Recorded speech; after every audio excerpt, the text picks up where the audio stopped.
बहुत समय पहले हिमगिरी राज्य नाम का एक छोटा सा मगर रहस्यमय पहाड़ी राज्य था, जो चारों ओर घने जंगलों और बर्फीली पहाड़ियों से घिरा हुआ था। वहाँ की रानी का नाम था राजेश्वरी। वो दिखने में बहुत सुंदर थी, लेकिन उसके रूप के पीछे एक डरावना और खौफनाक सच छुपा था। वो एक डायन थी। राज्य के लोग उसे सुंदर रानी कहकर बुलाते थे, लेकिन हर अमावस्या की रात को किसी न किसी की घोड़ी या घोड़ा रहस्यमयी रूप से गायब हो जाता।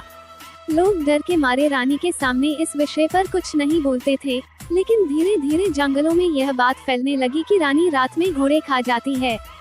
एक दिन वीरगढ़ से एक नौजवान घुड़सवार आया, नाम था आरव। वो अपने साथ लाया था एक शाही नस्ल का घोड़ा, जिसका नाम था सूर्यपंखी। वह घोड़ा सफेद रंग का था, जैसे चांदनी की रोशनी में गड़ा गया हो।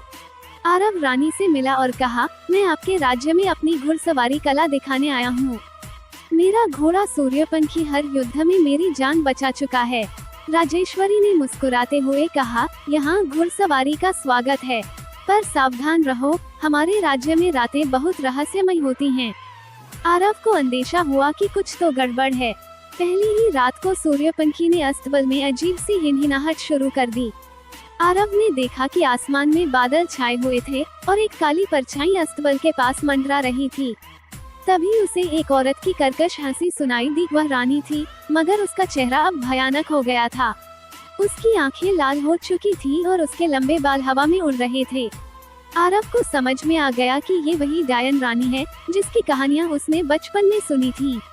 वो झट से तलवार लेकर अस्तबल की ओर दौड़ा, लेकिन जब तक वो वहां पहुंचा, सूर्यपंखी गायब था। केवल खून के निशान और घोड़े की हिनहिनाहट की गूंज बाकी थी। अगली सुबह आरव ने रानी से सवाल किया, मेरा घोड़ा कहाँ है? रानी ने शांत भाव से कहा, शायद वह जंगल में भाग गया। लेकिन आरव समझ गया कि रानी झूठ बोल रही है।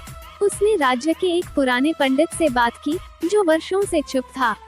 पंडित ने कांपते हुए कहा, राजेश्वरी एक शापित आत्मा है। कई साल पहले वो एक शक्तिशाली रानी थी, जो काले जादू की भूखी थी। उसने एक साधु के घोड़े को बलि में चढ़ा दिया, जिससे उसे अनंत सौंदर्य का वरदान मिला, लेकिन शर्त ये थी कि उसे हर अमावस्या को एक घोड़े की बलि देनी होगी, नहीं तो वह मर जाएगी। आरव को गुस्सा भी आया और डर भी, लेकिन अब उसके दिल में एक ही मकसद था, सूर्यपंखी की आत्मा को मुक्त करना और डायन रानी को रोकना। पंडित ने आरव को एक पुरानी काली गुफा का पता दिया, जो हिमगिरी के सबसे ऊंचे पहाड़ पर थी। कहा जाता था कि वहां रानी का असली रूप कैद है। आरव अपने मित्र चंदन के साथ गुफा की ओर रवाना हुआ। गुफा के भीतर अंधेरा था, लेकिन बीच में एक चट्टान पर जड़ी थी एक पुरानी जादुई तलवार, अश्वधारिणी, जो केवल वही उठा सकता था जिसने अपने घोड़े के लिए जान जोखिम में डाली हो। जब आरव ने तलवार उठाई, एक झंझावात उठा और गुफा में चारों ओर घोड़ों की आत्माओं की आवाजें गूंजने लगी। उनमें सूर्यपंखी की भी आवाज थी, मुझे मुक्ति दिलाओ। अगली अमावस्या की रात को आरव रानी के महल पहुंचा। रानी अपने असली रूप में थी, एक भयानक डायन, जिसके नाखून लोहे जैसे और बाल सांपों की तरह लहराते थे। वह चीखी, तू मुझे नहीं रोक सकता, घोड़े मेरी आत्मा का भोजन है। लेकिन आरव ने तलवार उठाई और कहा, आज कोई घोड़ा नहीं मरेगा, तेरा अंत यही होगा। भीषण युद्ध हुआ। रानी ने अपने जादू से आरव को हवा में फेंक दिया, लेकिन सूर्यपंखी की आत्मा ने आकर उसे बचाया।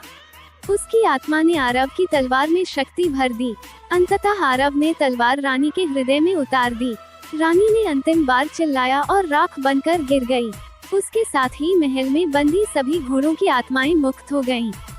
सुबह होते ही राज्य पर से अंधेरा छंट गया।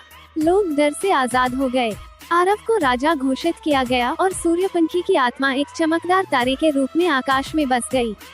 आरव ने राजमहल के सामने एक विशाल घोड़ा स्मारक बनवाया, जहां हर साल अमावस्या की रात को दीप जलाए जाते, ताकि कोई और डायन कभी लौट कर न आए।